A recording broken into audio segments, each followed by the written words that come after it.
আজকে আমাদের আলোচ্য বিষয় হচ্ছে তাওবা। আমরা যখন কোরআন হাদিসের কোনো বিষয় নিয়ে গবেষণা শুরু করি, আমাদের কাছে মনে হয় এর থেকে গুরুত্বপূর্ণ আর কোনো বিষয় নাই। আমি যদি আপনাদেরকে বলি আল্লাহ সুবহানাহু ওয়া তাআলার 99 নাম রয়েছে আল্লাহ ছাড়া, যে নামের মধ্যে আল্লাহ সুবহানাহু ওয়া তাআলা 3টি নামকে একইভাবে তিনি গ্রহণ করেছেন। 1 নম্বর নাম হচ্ছে আল গফফার, আল গফুর, তিনি ক্ষমাশীল, আল্লাহ ক্ষমা করেন। 2 নম্বর নাম হচ্ছে আল গফুর, তিনি ক্ষমা করেন। 3 নম্বর নাম হচ্ছে আল গফফার, আল গফির, আল গফুর, আল গফফার। 3টি নামকে আল্লাহ সুবহানাহু ওয়া তাআলা নিজের জন্যে নির্ধারণ করেছেন। এই 3টি নাম দ্বারা আমাদেরকে আল্লাহ সুবহানাহু ওয়া তাআলা বোঝাচ্ছেন যে আল্লাহ ক্ষমাশীল, আল্লাহ ক্ষমা করেন। আল গফফার, আল্লাহ বারবার ক্ষমা করেন। আল্লাহ সুবহানাহু ওয়া তাআলার 3টি নামকে আল্লাহ একইভাবে কেন ধারণ করলেন? আল্লাহ সুবহানাহু ওয়া তাআলা বলছেন ফাআলহামাহা ফুজুরাহা ওয়া তাকওয়াহা। আল্লাহ সুবহানাহু ওয়া তাআলা মানুষকে সৃষ্টি করেছেন এই বৈশিষ্ট্য দিয়ে যে সে গুনাহ করবে আবার সে নেকির পথে ফিরে আসবে। এটা হচ্ছে মানুষের বৈশিষ্ট্য। আমরা মনে করি যে আল্লাহ সুবহানাহু ওয়া তাআলা, বা আমরা কোরআন থেকে জানতে পারি যে আল্লাহ মানুষ সৃষ্টি করেছেন কেন? ওমা খালাকতুল জিন্না ওয়াল ইনস ইল্লা লিয়াবুদুন, কারণ মানুষ একমাত্র আল্লাহর ইবাদত করবে, তাই না? তো আপনাকে আমি প্রশ্ন করি, ফেরেশতা কার ইবাদত করে? আল্লাহর ইবাদত করে, এবং একমাত্র আল্লাহর ইবাদত করে, সেখানে তারা কখনো শিরিক করে না, এবং সর্বদা সব সময় সর্বদা তারা আল্লাহর ইবাদতে মশগুল। তাহলে আল্লাহর কেন মানুষ সৃষ্টির প্রয়োজন হলো? কেন আল্লাহ মানুষ সৃষ্টি করতে চাইলেন? আল্লাহ যদি চাইতেন যে মানুষ আমার ইবাদত করবে, শুধু ইবাদত করবে, তাহলে তো ফেরেশতা দিয়ে হয়ে যেত। যে প্রশ্ন ফেরেশতারা করেছিলেন যখন মানুষ সৃষ্টির বিষয়টি আল্লাহ সুবহানাহু ওয়া তাআলা ফেরেশতাদেরকে জানালেন, তখন ফেরেশতাগণ বলল যে আল্লাহ, আমরা তো সর্বদাই আপনার ইবাদত করি, সব সময় আপনার আদেশ, আপনার ইবাদত, আপনার তাসবিহ তাহলিল, সর্বদা আমরা এগুলোতে মশগুল থাকি, তাহলে কি প্রয়োজন মানুষ সৃষ্টি করার? এইখানে রয়েছে মানুষ সৃষ্টির মূল রহস্য, যে বিষয়টিকে আমরা বুঝতে পারিনি। না বোঝার কারণে আমরা গতানুগতিক ইবাদত করে যাই। আমরা মনে করি আমাদের ইবাদতে আল্লাহ সন্তুষ্ট হচ্ছেন, কিন্তু আল্লাহ সন্তুষ্টি অর্জনের জন্য আপনার ইবাদতের কোনো প্রয়োজন নাই। মূলত আল্লাহ সুবহানাহু ওয়া তাআলা ফেরেশতাদেরকে এমনভাবে সৃষ্টি করেছেন, তাদের নিজস্ব কোনো ইচ্ছা শক্তি নাই, তারা আল্লাহর আদেশের বাইরে গিয়ে কোনো কিছু করতে পারে না। এই ক্ষমতা, এই প্রোগ্রামিং আল্লাহ তাদের মধ্যে সেট করেন নাই। কিন্তু আল্লাহ সুবহানাহু ওয়া তাআলা মানুষকে সৃষ্টি করলেন এই জন্যে, তাকে আলাদা ইচ্ছা শক্তি দিয়ে, তাকে ইচ্ছা ক্ষমতা দিয়ে সৃষ্টি করলেন, যে মানুষ সে আল্লাহকে জেনে বুঝে, আল্লাহকে রব হিসেবে মেনে, আল্লাহর আনুগত্যে দাসত্বে যখন মাথা নত করে আল্লাহর ইবাদত করবে, তখন আল্লাহ সন্তুষ্টি বেড়ে যায়। সুবহানাল্লাহ। তাই ইবাদত শুধু গতানুগতিকভাবে করে গেলে হবে না, আপনাকে আল্লাহকে চিনতে হবে, আল্লাহকে জানতে হবে, আল্লাহর হক বুঝতে হবে। তারপরে যদি আপনি আল্লাহর ইবাদত করেন, তখন আল্লাহ সুবহানাহু ওয়া তাআলা আপনার উপর সন্তুষ্ট হবেন। আমরা কোরআন হাদিস থেকে বিষয়টি অনুধাবনের চেষ্টা করি। আমরা প্রথম বললাম যে আল্লাহ সুবহানাহু ওয়া তাআলা বলছেন ফাআলহামাহা ফুজুরাহা ওয়া তাকওয়াহা। আল্লাহ মানুষকে সৃষ্টি করেছেন ফুজুর এবং তাকওয়া দিয়ে, অর্থাৎ আল্লাহ মানুষকে গুনাহের প্রতি একটি আকর্ষণ তৈরি করেছেন। তাকওয়াহা এবং আল্লাহর ভয় তার মধ্যে সৃষ্টি করে দিয়েছেন। মানুষ গুনাহ করবে এবং সে আল্লাহকে ভয় করে আবার ফিরে আসবে, এটা আল্লাহ অনেক বেশি পছন্দ করেন। কতটুকু পছন্দ করেন জানেন? আল্লাহ সুবহানাহু ওয়া তাআলা বলছেন সূরা বাকারার 222 আয়াতে, ইন্নাল্লাহা ইউহিব্বুত তাওয়াবিন। আল্লাহ ভালোবাসেন তাওবাকারীকে, ওয়া ইউহিব্বুল মুতাতাহহিরিন, এবং আল্লাহ পছন্দ করেন, ভালোবাসেন নিজেকে সংশোধনকারী, নিজে পাপ থেকে মুক্ত যে হয়, পবিত্র হয়, তাকে আল্লাহ পছন্দ করেন। কতটুকু পছন্দ করেন দেখেন, হাদিস বুখারী 6309 হাদিসে রাসূল সাল্লাল্লাহু আলাইহি ওয়াসাল্লাম, আনাস রাদিয়াল্লাহু আনহু হতে বর্ণিত, রাসূল সাল্লাল্লাহু আলাইহি ওয়াসাল্লাম বলছেন, আল্লাহু আফরাহু বিতাওবাতি আবদি মিন আহাদিকুম সাকাতা আলা বাঈর ওয়া ক্বাদ আদাল্লাহু ফি আরদি ফালাহ। রাসূল সাল্লাল্লাহু আলাইহি ওয়াসাল্লাম বলছেন, আল্লাহু আফরাহু বিতাওবাতি আবদি, আল্লাহ বান্দার তওবায় এত বেশি সন্তুষ্ট হয়। উদাহরণ কি? মিন আহাদিকুম সাকাতা আলা বাঈর, যখন কোনো ব্যক্তি মরুভূমির পথে অতিক্রম করছে, একটা দীর্ঘ সফরে বের হয়েছে, তার সকল সামান, খাবার পানীয় বিছনাপত্র যা কিছু প্রয়োজন সকল কিছু উটের পিঠে বেঁধে সে রওনা হয়েছে। প্রতিমধ্যে তার বিশ্রামের প্রয়োজন হয়েছে, তাই একটি গাছের গোড়ায় সে বসার বিশ্রামের জন্য অপেক্ষা শুরু করেছে। ইতিমধ্যে তার ঘুম চলে এসেছে। ঘুম থেকে উঠে সে দেখতে পেল যে তার উট আর ওখানে নাই। এখন তার অবস্থা কি? এই বিশাল সমুদ্রের, বিশাল এই মরুভূমির মধ্যে সে যদি ওখান থেকে উট খুঁজতে বের হয়, গরমে তাপে খুব দ্রুতই মারা পড়বে। আবার যদি বসে থাকে তাহলেও ক্ষীরার তাড়নায় আস্তে আস্তে মারা পড়বে। মানে তার জীবনের আর কোনো আশা ভরসা নাই। এমন কঠিন মুহূর্তে সে দেখতে পেল যে তার উট ফিরে এসেছে। সে ফিরে আসার কারণে সে এতটাই খুশি হলো যে সে বলল যে আল্লাহ, আপনি আমার বান্দা, আমি আপনার প্রভু। বুঝতে পেরেছেন? মানে এতটাই খুশি হয়েছে যে তার ভাষা কি বলছে এই হিতাহিত জ্ঞান তার নাই।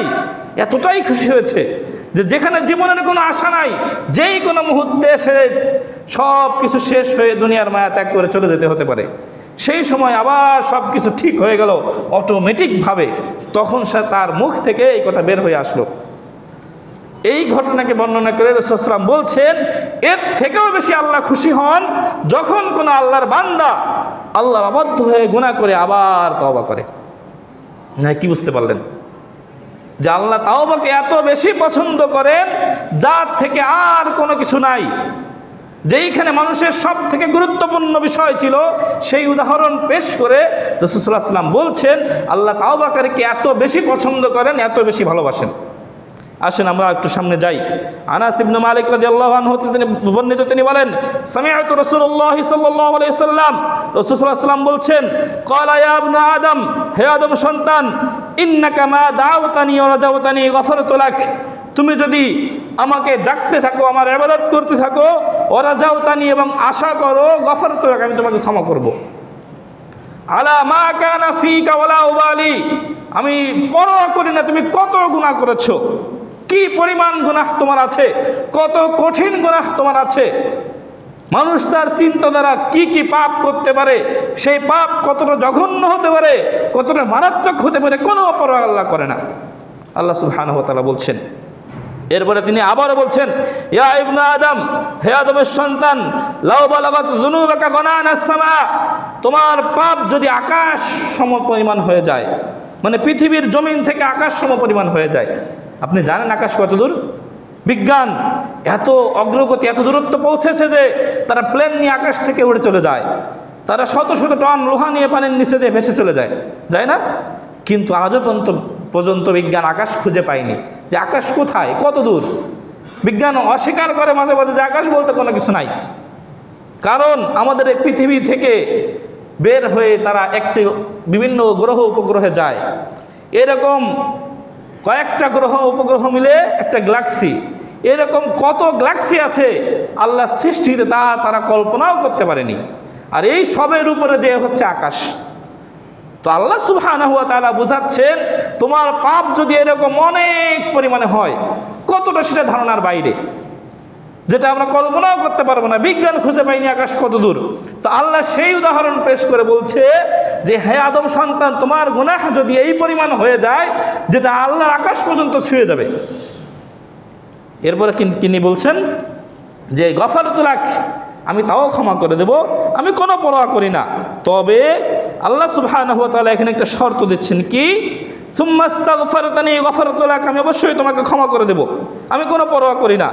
এরপরে তিনি বলছেন, ইয়া ইবনে আদম, হে আদম সন্তান, লাউ আতাইতানি বিকরাবিল আরদি খতায়া, তুমি দুনিয়া সমপরিমাণ গুনাহ নিয়ে যখন আমার কাছে আসবে, সুম্মা লাকিতানি লা উশরিকু বি শাইআ, তবে শর্ত হচ্ছে এর মধ্যে তুমি শিরিক করো নাই, আমার সাথে কাউকে অংশীদার স্থাপন করো নাই।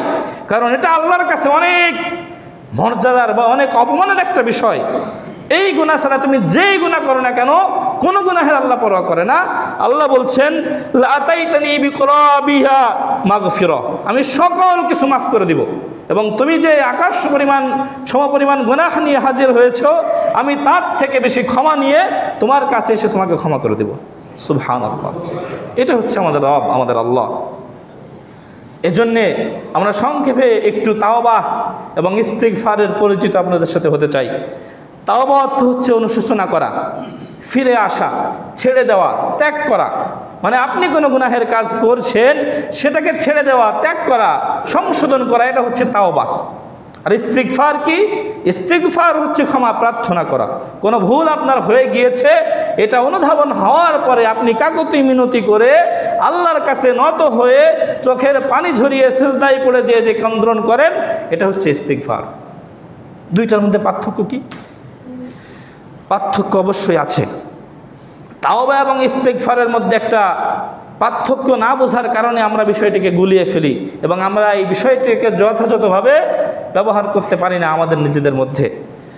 এক নম্বর পার্থক্য হচ্ছে, তাওবা মানে হচ্ছে ফিরে আসা, ছেড়ে দেওয়া, আর ইস্তিগফার মানে হচ্ছে ক্ষমা প্রার্থনা করা, নিজেকে সংশোধনের সর্বোচ্চ চেষ্টা করা, এটা হচ্ছে তাওবা।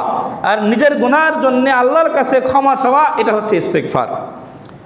এবার আরেকটা পার্থক্য আমরা দেখি, আমরা সালাত শেষে আস্তাগফিরুল্লাহ পড়ি না? আমরা সালাত শেষে কি পড়ি? আস্তাগফিরুল্লাহ পড়ি না? আমরা যথাযথভাবে সালাতের হক আদায় করতে পারি না, আল্লাহ যেভাবে বলেছেন সেভাবে পারি না, তাই আমাদের ভুল ত্রুটি থেকে আমরা আল্লাহর কাছে ক্ষমা প্রার্থনা করি, ইস্তিগফার করি। আমরা সালাতের মধ্যে কি কোনো গুনাহ করেছি? না, আমরা আল্লাহর হক যথাযথভাবে আদায় করতে পারিনি, তাই আমরা আমাদের এই দুর্বলতাকে আল্লাহর কাছে পেশ করে আমরা ইস্তিগফার করি, আস্তাগফিরুল্লাহ আস্তাগফিরুল্লাহ বলে। বুঝতে পেরেছেন?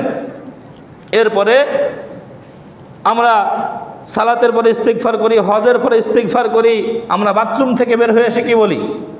গুফরানাক, হ্যাঁ আল্লাহ আপনি আমাকে ক্ষমা করুন, সব ইস্তিগফার করি।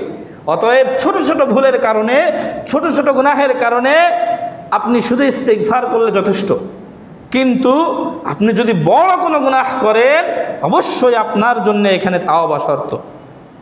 মানে আপনি ছোট কোনো গুনাহ করেছেন, এই গুনাহের কারণে আপনি আল্লাহর কাছে ক্ষমা চাইলেন, মাফ।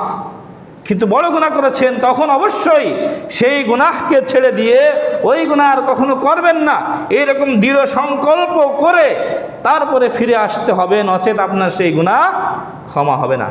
যেমন উদাহরণস্বরূপ বলি, আপনি এইখান দিয়ে যাচ্ছেন, হঠাৎ একজন ভাইয়ের গায়ে একটা ধাক্কা লেগে গেল, আপনি বললেন ভাই সরি, ভুল হয়ে গেছে। আর আপনি কোনো ভাইয়ের সম্পদ একটু সুযোগ পেয়েছেন, কোনো রকম করে নিজের নামে লিখে নিয়েছেন। এবার যখন অনেক বছর পরে যখন বুঝতে পারলেন যে ভাই আমার ভুল হয়ে গেছে, যথেষ্ট? ক্ষমা করে দিবে সে? কখনোই দিবে না, কারণ এটা সরি বলার সমপরিমাণের অপরাধ নয়। আপনি তার একটি গুরুত্বপূর্ণ সম্পদ নষ্ট করেছেন, যার কারণে সে দুনিয়ায় অনেক বেশি ক্ষতিগ্রস্ত হয়েছে, সেইখানে আপনার সরি বলার মাধ্যমে হবে না। তার সম্পদ তাকে লিখে দিতে হবে, তার অধিকার তাকে ফিরিয়ে দিতে হবে, তারপরে হয় আপনি সরি বললে সে হয়তো ক্ষমা করে দিবে। বিষয়টি এরকম, তাওবা এবং ইস্তিগফারের পার্থক্য। এরপরে আপনার পূর্বের গুনাহ হয়ে গেছে, তার জন্য আপনাকে ইস্তিগফার করতে হবে, কিন্তু আপনি এখন একটা গুনাহের মধ্যে লিপ্ত আছেন, সেটা থেকে তাওবা করতে গেলে বা সেটা থেকে আপনি মাপ পেতে গেলে অবশ্যই আপনার তাওবা লাগবে, ফিরে আসতে হবে, ছেড়ে দিতে হবে। আপনি সর্বক্ষণিক সালাত কাজা করেন আর আল্লাহর কাছে তাওবা করেন যে আল্লাহ আমাকে মাফ করে দেন, কিন্তু আল্লাহ মাফ করবেন না যদি আপনি এই আপনার অভ্যাসকে পরিবর্তন না করেন, সালাতকে যথাসময়ে আদায়ের চেষ্টা না করেন। আপনি ধূমপান করেন, আপনি ধূমপান ত্যাগ না করে যতবার তাওবা করবেন, যতবার ইস্তিগফার করবেন, কবুল হবে না। আপনি দাড়ি কেটে ফেলেন, এই অবস্থায় যত আপনি তাওবা ইস্তিগফার করেন, কবুল হবে না যদি আপনি আপনার এই আমলকে ত্যাগ না করেন। আসুন, এই তাওবা এবং ইস্তিগফারের বিষয়ে আমাদের একটা ভুল ধারণা, সেটা হচ্ছে কি, আমরা মনে করি তাওবা করতে গেলে, ইস্তিগফার করতে গেলে বড় কোনো আলেম হুজুরের কাছে যেতে হয়, বড় কোনো পীরের হাতে হাত রেখে বায়াত নিয়ে তারপরে তাওবা করতে হবে, নচেত আমার তাওবা কবুল হবে না, আমি গুনাহগার, আল্লাহ আমাকে ক্ষমা করবেন না। তাই মনে করি না আমরা? তো আমরা পূর্বের হাদিস থেকে যে বিষয়টি জানলাম যে আল্লাহ বলছেন তুমি কত গুনাহ করেছো, কি গুনাহ করেছো, সেটার ওজন কতটুকু, কি পরিমাণ, এই কোনো কিছু আল্লাহ কোনো কিছু তোয়াক্কা করে না, সকল কিছু তোমাকে ক্ষমা করে দিবেন। আল্লাহ কি কোনো শর্ত রাখলেন যে রসুলের নাম দিয়ে যেতে হবে, বড় হুজুরের হাতে হাত রাখতে হবে, অজু করতে হবে, গোসল করতে হবে, এইভাবে করতে হবে, কাবায় যেতে হবে, হজ করতে হবে, তারপরে ক্ষমা করবেন, এরকম কোনো অপশন আল্লাহ রেখেছেন? রাখেন নাই। কিন্তু আমাদের সমাজে আমাদের দিনের জ্ঞান কম থাকার কারণে আমরা মনে করি আমরা পাপী মানুষ, যতই আল্লাহকে ডাকি, যতই আমি ক্রন্দন করি, আল্লাহ আমার এই ক্রন্দন গ্রহণ করবে না। হ্যাঁ, করবে না। যদি আপনি কোনো গুনাহের মধ্যে লিপ্ত থাকেন, সেই অবস্থায় আল্লাহ সেই গুনাহ ক্ষমা করবে না। কিন্তু যদি আপনি আন্তরিকভাবে কোনো গুনাহের অনুভূতি হওয়ার পরে সেই গুনাহ ছাড়ার জন্য সর্বাত্মক চেষ্টা করে যাচ্ছেন, এই অবস্থায় যদি আপনি আল্লাহর কাছে পড়ে, আল্লাহর কাছে আপনার চোখের পানি ঝরিয়ে সেজদায় পড়ে যায় যদি ক্রন্দন করেন, আল্লাহ আপনার যেই কোনো গুনাহ ক্ষমা করে দেবে। কোনো তোয়াক্কা আল্লাহ করেন না, সুবহানাল্লাহ। কিন্তু আমাদের সমাজে এই ভুল বোঝার কারণে আমরা পীরের কাছে যাই, বড় হুজুরের কাছে যাই, বলি যে ভাই আপনি আসেন সালাত আদায় করেন, ভাই হবে আমাদের জন্য দোয়া করেন। সে মনে করে এখন আমি যুবক আছি, এখন আমি অবৈধ পথে আয় উপার্জন করি, এখন আমি আমার বন্ধু বান্ধবের সাথে মৌজ মাস্তিতে ব্যস্ত থাকি, এই অবস্থায় সালাত আদায় করলে আল্লাহ কবুল করবে না। আমি একটু বয়স হোক, ছেলে মেয়ে হয়ে যাক, দাড়ি একটু সাদা হোক, তারপর আমি তাওবা ইস্তিগফার করব, হজে যাব, হজে যে আল্লাহর ঘর ধরে কেঁদে কেঁদে ক্ষমা চেয়ে ফিরে এসে আসতে হাজির হয়ে যাব, তখন আল্লাহর কাছে ক্ষমা চাবো, এখন না মনে করে। কিন্তু আপনার আমার এই হায়াতের কোনো গ্যারান্টি আপনি দিতে পারবো না। তাহলে আপনি কিসের আশা করছেন, কিসের আপনি আকাঙ্ক্ষা করছেন যে আমি আর 5 বছর পরে, 1 বছর পরে, এখন আপনি সুদী ব্যাংকে চাকরি করছি আর 1 বছর পরে আমি ছেড়ে দেব, এরপরে আমি একটা ব্যবসা করব, মনে করে না অনেকে? কোনো সময় নাই আপনার জন্য। আল্লাহ এক সময়ের কোনো গ্যারান্টি দিয়ে রাখে নাই। আপনি যদি এই পাপ অবস্থায় মারা যান, যদি আপনি পরিপূর্ণভাবে তাওবা করতে না পারেন, আপনার এই গুনাহকে আল্লাহ ক্ষমা করবেন না। সম্মানিত উপস্থিতি, আমরা তাওবা ইস্তেগফার সম্পর্কে আরও কিছু কোরআন হাদিসের দিক নির্দেশনা জেনে আমরা সামনে আগাই। আল্লাহ সুবহানাহু ওয়া তাআলা বলছেন, ক্বাদ আফলাহা মান যাক্কাহা, সেই সফল কাম হবে, সেই জান্নাতি হবে, সেই ক্ষমা পাবে, সে মুক্তি পাবে, মান যাক্কাহা, যে নিজেকে পরিশুদ্ধ করেছে, সংশোধন করেছে, সংস্কার করেছে, নিজের অবস্থার পরিবর্তন করেছে, সেই কেবল ক্ষমা পাবে। ওয়াকাদ খাবা মান দাসসাহা, আর সেই ব্যর্থ হবে, সেই জাহান্নামী হবে, সেই আল্লাহর শাস্তির সম্মুখীন হবে যে নিজেকে কলুষিত অবস্থায় রেখে দিয়েছে, পরিবর্তন করে না। বুঝতে পেরেছেন? মানে আপনার যে ধারণা রয়েছে যে আর কিছুদিন পরে, আর 1 বছর আমি এই চাকরি করব, আর কিছুদিন আমি এভাবে চলছি, এরপরে ভালো হয়ে যাব, এই বিষয়টিকে আল্লাহ সুবহানাহু ওয়া তাআলা আপনাকে আমাকে সতর্ক করছেন যে ক্বাদ আফলাহা মান যাক্কাহা, সেই সফল কাম হতে পারবে যে নিজেকে সংশোধন করে নিয়েছে, যে নিজেকে পরিবর্তন করে নিয়েছে। ওয়াকাদ খাবা মান দাসসাহা, আর সেই ধ্বংস হবে, সেই আল্লাহর গজবের মধ্যে পড়ে যাবে যে নিজেকে পরিবর্তন করে না। আল্লাহ সুবহানাহু ওয়া তাআলা বলছেন, কাল্লা বাল রানা আলা কুলুবিহিম মা কানু ইয়াকসিবুন, কখনো নয়, তাদের কৃতকর্মের কারণেই তাদের অন্তরে আল্লাহ সুবহানাহু ওয়া তাআলা মরিচা, তাদের কৃতকর্মের কারণেই তাদের অন্তরের মধ্যে মরিচা পড়ে যায়, দাগ পড়ে যায়। হাদিসে রাসূল সাল্লাল্লাহু আলাইহি ওয়াসাল্লাম বলছেন, ইন্নাল মুমিনু ইযা আনবাদা কানাত নুকতা সাওদাউ ফি কলবি, যখন কোনো মানুষ কোনো গুনাহের কাজ করে তার অন্তরের মধ্যে একটা কালো দাগ পড়ে, এবং এইভাবে দাগ পড়তে থাকে, দাগ পড়তে পড়তে পড়তে পড়তে যখন তার পুরো অন্তরটা কালো হয়ে যায় এবং সে যখন এর থেকে সংশোধনের চেষ্টা না করে, তখন আল্লাহ ওই অন্তরের মধ্যে মোহর মেরে দেন, তার মধ্যে আর হিদায়াত পাওয়ার আর কোনো সুযোগ থাকে না। সম্মানিত উপস্থিতি, আল্লাহ সুবহানাহু ওয়া তাআলা আমাদেরকে সতর্ক করছেন, আনিস্তাগফিরু রাব্বাকুম সুম্মা তুবু ইলাইহি, তোমরা ইস্তিগফার করো এবং তোমরা ফিরে এসো আল্লাহর দিকে, তোমরা আল্লাহর কাছে ক্ষমা প্রার্থনা করো, তোমাদের এই খারাপ আমল থেকে তোমরা ফিরে এসো, তাহলে আল্লাহ তোমাদের তাওবা কবুল করবেন। আল্লাহ সুবহানাহু ওয়া তাআলা বলছেন, ইয়া আইয়ুহাল্লাযীনা আমানু, হে ঈমানদারগণ, তুবু ইলাল্লাহ, তোমরা আল্লাহর কাছে ফিরে আসো, তাওবাতান নাসুহা, এবং তোমরা একনিষ্ঠভাবে আল্লাহর দিকে ফিরে আসো। এমনটা নয় সামাজিকতার চাপে পড়ে, বয়স হয়ে গিয়েছে সামাজিক চাপে পড়ে, শ্বশুর হয়ে গিয়েছে তাই দাড়ি রেখে নিয়েছি, তাহলে নয়। আল্লাহকে সন্তুষ্ট করার জন্যে, রাসূল সাল্লাল্লাহু আলাইহি ওয়াসাল্লামের অনুসরণের জন্য আপনাকে দাড়ি রাখতে হবে, দুনিয়ার কোনো কারণে নয় যে আমি সুদী ব্যাংকে চাকরি করি, আমার সাথে কোনো ভালো দিনদার ভাই আত্মীয়তা করবে না তাই আমি ছেড়ে দিলাম, না, আল্লাহর জন্য ছাড়তে হবে। আল্লাহ বলছেন, তাওবাতান নাসুহা, একনিষ্ঠভাবে তুমি ফিরে এসো, ক্ষমা প্রার্থনা করো। আসা রব্বুকুম, আশা করা যায় তোমার রব আইয়ুকাফিরু আনকুম সাইয়্যাতিকুম, তোমার এই গুনাহকে ক্ষমা করে দিবেন। সুবহানাল্লাহ। শুধু ক্ষমা করবেন তা নয়, এরপরে আল্লাহ বলছেন ওয়াইদখিলহুম জান্নাতিন তাজরি মিন তাহতিহাল আনহার, এবং তুমি যে এই কষ্ট করে এই বিপদের মধ্যে পড়ে দুনিয়ার লোভ লালসা, দুনিয়ার একটি সুবিধা ত্যাগ করে আল্লাহর জন্য আল্লাহর দিকে ফিরে আসলে, এর কারণে আল্লাহ তো শুধু তোমাকে ক্ষমা করবে তা নয়, আল্লাহ এর কারণে তোমাকে জান্নাতে প্রবেশ করবেন। ওয়াইদখিলহুম জান্নাতিন তাজরি মিন তাহতিহাল আনহার, যার নিচ দিয়ে প্রবাহিত নহর। আরেকটা বিষয়ে হাদিস আপনাকে না বললে নয়। রাসূলুল্লাহ আনাস রাদিয়াল্লাহু আনহু হতে বর্ণিত, রাসূল সাল্লাল্লাহু আলাইহি ওয়াসাল্লাম বলছেন কুল্লু বানি আদম খাত্তাউন, সকল মানুষই গুনাহগার, ওয়া খায়রু খাত্তাইনা তাওয়াবিন, এবং এদের মধ্যে ভালো, এদের মধ্যে শ্রেষ্ঠ উত্তম কারা? যারা তাওবা করে। এবার আপনাকে বলি, আপনাকে নিজেকে আমাকে উদ্দেশ্য করে আমি বলছি, আমরা মনে করি আমরা সালাত আদায় করছি, আমরা সিয়াম পালন করছি, আমরা তো আল্লাহর অনুসরণ করছি, মাঝে মাঝে টুকিটাকি ভুল হয়ে যায়, ওইগুলো আল্লাহ সিয়ামের মাধ্যমে সালাতের মাধ্যমে কাফারা হয়ে ঠিক হয়ে যায়, আমার আর তওবা করার প্রয়োজন নেই, তাই না? এরকম মনে হয় না? আপনি আমি নিজেকে কখনো কি মনে করেছি যে আমি গুনাহগার, আমি অধম, আমি আল্লাহর হক আদায় করতে পারি না, আল্লাহ যেইভাবে বলেছেন ওইভাবে আমি পারি না, আমি আল্লাহর কাছে অপরাধী? নিজেকে অপরাধী মনে করে আপনি কতদিন আল্লাহর কাছে গেলেছেন বলেন? দুনিয়ার অসুস্থতায় ভুগে, দুনিয়ার বড় বিপদে পড়ে আপনি আল্লাহর কাছে কান্না করেন, ঠিক আছে, কিন্তু যে আপনি আল্লাহর হক আদায় করতে পারেন না, নিজেকে অপরাধী মনে করে আপনি কয়বার আল্লাহর কাছে গেলেছেন? আল্লাহ রাসূল সাল্লাল্লাহু আলাইহি ওয়াসাল্লাম বলছেন সবাই অপরাধী, সবাই গুনাহগার, কুল্লু বানি আদম খাত্তাউন, সবাই গুনাহগার, এমন কেউ নাই যে গুনাহ করে না।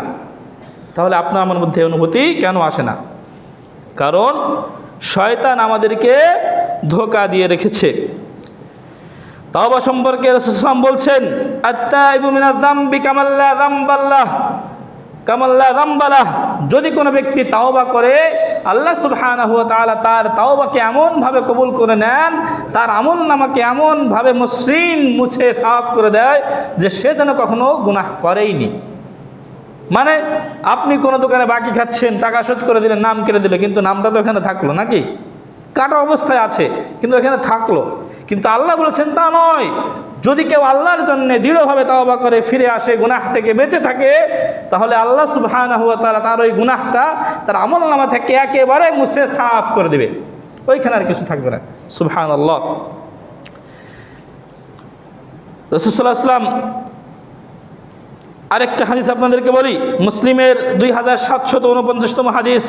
রাসূল সাল্লাল্লাহু আলাইহি ওয়াসাল্লাম বলছেন ওয়াল্লাযী নাফসি বিয়াদিহি, আমার সেই সত্তার কসম যার হাতে আমার জীবন রয়েছে, লাউ তুযনিবু লাযাহাবাল্লাহু বিকুম, আল্লাহ তোমাদেরকে ধ্বংস করে দিতেন যদি তোমরা কোনো গুনাহ না করতে। ওয়ালা জাআ বিকওমিন ইযনিবুনা, তিনি এমন এক জাতি তৈরি করতেন, ফায়াস্তাগফিরুনাল্লাহ, যারা ইস্তিগফার করতো, ফায়ুগফারু লাহুম, আল্লাহ তাদেরকে ক্ষমা করে দিতেন। বুঝতে পেরেছেন? ওই যে আমরা শুরুতে বললাম যে আল্লাহ সুবহানাহু ওয়া তাআলা মানুষ সৃষ্টি কেন করেছেন, তার একটা ব্যাখ্যা এই হাদিসের মধ্যে এসেছে। রাসূল সাল্লাল্লাহু আলাইহি ওয়াসাল্লাম বলছেন যে আল্লাহ মানুষ সৃষ্টি করেছেন এই জন্যে, মানুষ ভুল করবে, আল্লাহ এটা জানেন, বোঝেন, আপনার আমার পরিস্থিতি অবস্থা আল্লাহ বোঝেন যে হবে, সে ভুলের মধ্যে পড়ে যাবে, গুনাহ করে ফেলবে। এই হাদিসের মধ্যে বিষয়টিকে আরও দৃঢ়ভাবে রাসূল সাল্লাল্লাহু আলাইহি ওয়াসাল্লাম সেটাকে বোঝাচ্ছেন যে আল্লাহ তোমাদেরকে ধ্বংস করে দিতেন যদি তোমাদের মধ্যে কেউ কোনো গুনাহ না করতো, এবং আল্লাহ এমন এক জাতি সৃষ্টি করতেন যারা গুনাহ করবে, যারা আল্লাহর কাছে ইস্তিগফার করবে, আল্লাহ তাদেরকে ক্ষমা করে দিবেন। সম্মানিত উপস্থিতি, সর্বশেষ যে হাদিসটি বলবো, আপনার আমার এখনও মনে হতে পারে যে আমি আপনি হয়তো গুনাহগার না, আমার অমুক ভাই গুনাহগার। আমাদের একটা সমস্যা হয়ে গিয়েছে, যখন আমরা কোরআনের কোনো নির্দেশনা শুনি, হাদিসের কোনো ভয়ঙ্কর কোনো নির্দেশনা শুনি, আমাদের মনে হয় আমাদের অমুক ভাই তো এই পাবে লিপ্ত, কিন্তু কখনো মনে হয় না যে আমার মধ্যে এই ত্রুটি আছে। এটা হচ্ছে সবথেকে বড় মারাত্মক শয়তানের ধোঁকা, যার কারণে আমরা নিজেদেরকে সংশোধন করতে পারি না। আপনাকে এক ব্যক্তির কথা বলবো, যেই ব্যক্তি সম্পর্কে আল্লাহ সুবহানাহু ওয়া তাআলা বলছেন যে আপনার আগের গুনাহ মাফ, আপনার পরের গুনাহ মাফ, আপনার কোনো গুনাহ নাই। যেই ব্যক্তিকে আল্লাহ সুবহানাহু ওয়া তাআলা পৃথিবীর থেকে উঠিয়ে তার একদম 7 আসমানের উপরে তার সাথে সাক্ষাৎ করেছেন, যে ব্যক্তিকে আল্লাহ সুবহানাহু ওয়া তাআলা পৃথিবীর সকল মানুষের মধ্যে শ্রেষ্ঠত্ব, সকল মানুষের মধ্যে মর্যাদা দিয়েছেন, সেই ব্যক্তি তার অনুধাবনটা কি দেখেন। তিনি বলছেন, মুহাম্মদ সাল্লাল্লাহু আলাইহি ওয়াসাল্লাম বলছেন, ইন্নাহু লা ইউগানু আলা কলবি, যখন আমার অন্তর মেঘাচ্ছন্ন হয়, আল্লাহ স্মরণ থেকে সরে যায়, যখন আমি দুনিয়ার ব্যস্ততার মধ্যে আমার অন্তরকে নিমজ্জ হয়ে যায়, ওয়া ইন্নী লা আস্তাগফিরুল্লাহ, তখন আমি ইস্তিগফার করি, ফিল ইয়াউমি মিআতা মাররা, দৈনিক কয়বার? 100 বার। কয়বার? 100 বার আমি আল্লাহর কাছে ক্ষমা চাই। তা কোনো গুনাহ করে ফেলেছে তাই নয়, সেজন্য না, সে সর্বদা আল্লাহ সুবহানাহু ওয়া তাআলার স্মরণে নিজেকে ব্যস্ত রাখতেন। হয়তো কোনো কাজে পড়ে, কোনো ব্যস্ততায় পড়ে, কোনো সমস্যায় পড়ে হয়তো কিছু সময়ের জন্য আল্লাহকে ভুলে গিয়েছেন, তাই তিনি আল্লাহর এই হক নষ্ট করার কারণে তিনি আল্লাহর কাছে ক্ষমা চাইতেন, এবং সেটা দৈনিক 100 বার। তো মুহাম্মদ সাল্লাল্লাহু আলাইহি ওয়াসাল্লাম, যিনি পাপ মুক্ত, যিনি আল্লাহ সব থেকে প্রিয়, এর পরেও যদি তার 100 বার তাওবা করার প্রয়োজন, আপনাকে আমাকে কি করতে হবে বলেন? আপনার আমার জন্য কি করা উচিত? আপনি আমি তো মনে করি যে না, আমি ভালো আছি, আমি সহিহ আকীদার অনুসারী, আমি শিরক করি না, বিদআত করি না, আমি সালাত আদায় করি, সিয়াম পালন করি, আমার আর মনে হয় তাওবার প্রয়োজন নাই, এইভাবে চললেই হবে। কিন্তু রাসূল সাল্লাল্লাহু আলাইহি ওয়াসাল্লামের হাদিস আপনাকে আমাকে স্মরণ করিয়ে দেয় আমরা আল্লাহর হককে যথাযথ আদায় করতে পারি না। তাই আমাদের উচিত বেশি বেশি তাওবা এবং ইস্তিগফার করা। আল্লাহ সুবহানাহু ওয়া তাআলা আমাদের বিষয়টিকে বোঝার তৌফিক দান করুন। আল্লাহ সুবহানাহু ওয়া তাআলা আমাদের জিন্দেগীর গুনাহকে ক্ষমা করে দিন, আল্লাহুম্মা আমিন। আমাদের পূর্বের বড় বড় গুনাহ থেকে আল্লাহ আমাদেরকে তাওবা ইস্তিগফার করা তৌফিক দান করুন, আল্লাহুম্মা আমিন। আল্লাহ আমাদের সকলের যত ভুল ত্রুটি জেনে না জেনে, ইচ্ছাকৃত অনিচ্ছাকৃত, শিরক বিদআত যা করেছি সকল কিছু থেকে আমরা তাওবা এবং ইস্তিগফার করার তৌফিক আল্লাহ আমাদের দান করুন, আল্লাহুম্মা আমিন। আকুলু কাওলি হাযা আস্তাগফিরুল্লাহ লি ওয়া লাকুম ওয়া লিসাইরিল মুসলিমিন ফাস্তাগফিরুহু ইন্নাহু হুয়াত তাওয়াবুর রহিম।